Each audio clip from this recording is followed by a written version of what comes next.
Sœurs et frères dans le Christ, bonjour et bienvenue à cette méditation en ce jeudi, premier jour du Triduum Pascal, le jour où nous célébrons aussi l'institution de l'Eucharistie, qui est le centre de notre foi. Sans l'Eucharistie, nous ne sommes rien, nous ne serons pas ici pour vivre.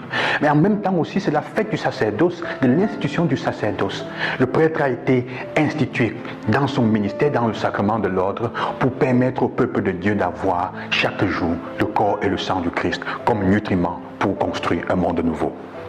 Aujourd'hui, je voudrais en ce jour de Pâques, en ce Triduum de cette année, partager avec vous un aspect de cette liturgie, de ce temps qui est riche et qui nous parle de beaucoup de choses. Il y a dans la célébration d'aujourd'hui deux aspects que nous pouvons traiter, en fonction aussi des différents évangélistes, de comment ils racontent la célébration du jeudi saint. D'un côté, c'est la dimension du repas avec les évangélistes qu'on appelle synoptiques, Luc, Marc et Matthieu. Jésus qui partage le repas avec les apôtres. De l'autre côté, avec Jean, il y a le lavement des pieds. Alors on comprend que si on veut bien écouter, Jésus se trouve à un carrefour. La vie, son ministère semble être un échec. Il a parlé, il a annoncé, Jésus c'est un échec. Pourquoi? On a décidé de le tuer. Au lieu de décider d'accueillir, comme il l'espérait, les autres, d'accueillir Dieu dans ce qu'il a proposé, dans l'amour qu'il manifeste à l'humanité, il décide de l'éliminer parce qu'il dérange, parce qu'il leur fait du tort, parce qu'il met en difficulté leur façon de comprendre l'amour de Dieu, la loi et ce que Dieu a donné. Non, c'est trop loin, c'est trop éloigné, ça dérange, il faut le tuer. Alors Jésus a un point où il se demande comment faire de telle manière que cette humanité qui ne veut pas comprendre, même dans le futur, continue à avoir la possibilité de se sauver, de se libérer de la mort éternelle, de la mort dans laquelle elle vit chaque jour, d'anéantir le bien qu'il y a en eux-mêmes, de ne même pas croire qu'ils ont été créés pour l'amour, par amour, et que l'amour est la manifestation la plus excellente de Dieu, qui sont eux-mêmes. Comment le faire? Alors Jésus se sert de ce que nous avons de commun, le repas. Imaginez comment manger ensemble, ce que ça veut dire. Manger ensemble signifie prendre soin des plus petits.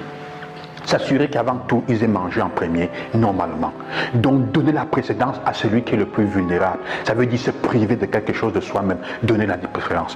Ça veut dire, en fait, donner la préférence aussi à l'autre, être attentif. Parfois, se priver d'un morceau de viande. J'ai déjà mangé un, mais parfois, avant de manger, je donne le meilleur morceau à quelqu'un qui est le plus malade, qui est plus vulnérable. Je suis d'abord là pour ça. Ça éduque dans beaucoup de choses. En fait, quand tu manges avec l'autre, tu apprends aussi à te donner à l'autre.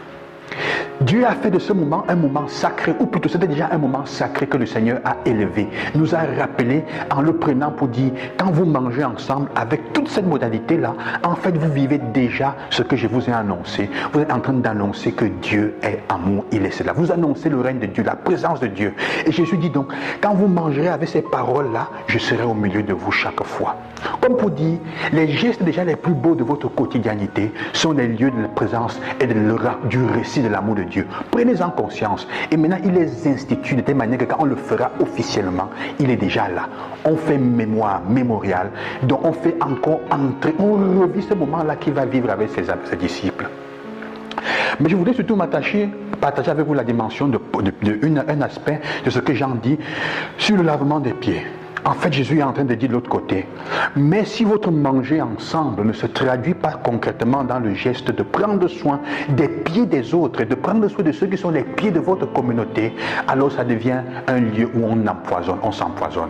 J'ai découvert en fait dans nos cultures qu'on peut empoisonner les gens dans un repas avec la parole. On peut se servir du moment le plus sacré de la communauté, de la famille pour empoisonner les autres. C'est pour ça que ce sont les plus grands sacrilèges quand on tue les gens durant le repas. Ça veut dire qu'on a détruit la confiance, on a détruit l'humanité, on a sapé ce qui est la base de l'amour quotidien. Jésus dit faites attention. Laver les pieds, ça veut dire accepter d'abord que je suis un don.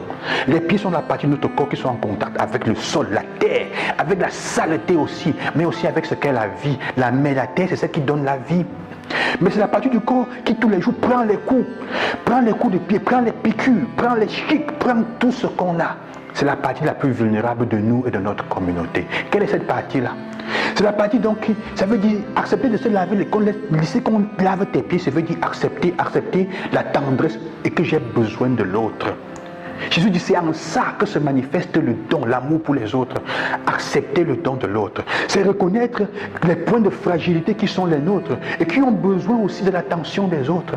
Et c'est reconnaître donc que j'ai besoin de prendre soin de ces points de fragilité de mes frères et de mes sœurs qui sont avec moi. Sœurs et frères, aujourd'hui, célébrer le jeudi saint, célébrer l'Eucharistie, célébrer le service, célébrer le lavement des pieds, ça veut dire, dans ta famille aujourd'hui, dis, asseyons-nous et demandons-nous quels sont les points de vulnérabilité des autres qui sont en face de moi. Comment aujourd'hui servir mon frère, mon fils, ma mère, ma femme, se laver les pieds les uns aux autres avant de manger ensemble, de partager un bon repas dans la vérité. Quelles sont les parties de toi-même, tes souffrances que nous avons toujours frappées, écrasées, on n'a jamais pris soin.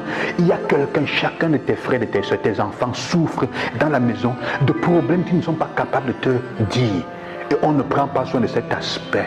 Il y a quelqu'un qui est timide, qui est toujours écrasé. Il y a quelqu'un qu'on insulte toujours, quelqu'un qui le souffre de douleur de toute la maison. Et tout le monde est contre lui. Prenez la peine de vous demander, qu'est-ce que tu as et tu souffres? De prendre soin de cet aspect de la personne. Demandons et regardons bien et nous le trouverons. Alors il s'agit donc aujourd'hui de dire aussi, de faire cette prière. Moi, disciple, je choisis de faire de ma vie une source, un service dans le style avec lequel je travaille dans le bureau, dans ma vie quotidienne, en mettant à disposition mes qualités pour l'édification du règne, pour le service du bonheur des autres, en utilisant mes talents d'écoute, de médiation, de tolérance dans la communauté, dans ma famille, en faisant le possible en famille pour aider comme un adulte, moi-même et les personnes que j'aime à rechercher le bonheur tout entier. Manger ensemble, servir l'autre, ça veut dire travailler pour le bonheur de mes frères et de mes sœurs. C'est ça le don de soi-même, c'est ça se donner et c'est ça accepter d'être un don. C'est le premier chemin dans la guérison personnelle, dans la guérison intérieure, quand on a souffert, s'accepter comme don à être fait aux autres. Que le Seigneur vous accompagne dans cela, afin qu'en célébrant aujourd'hui cela, nous célébrions aussi déjà, nous recélébrions l'Eucharistie dans sa grandeur. Priez pour vos prêtres et faites les vœux à vos prêtres aujourd'hui. À demain et bon Triduum.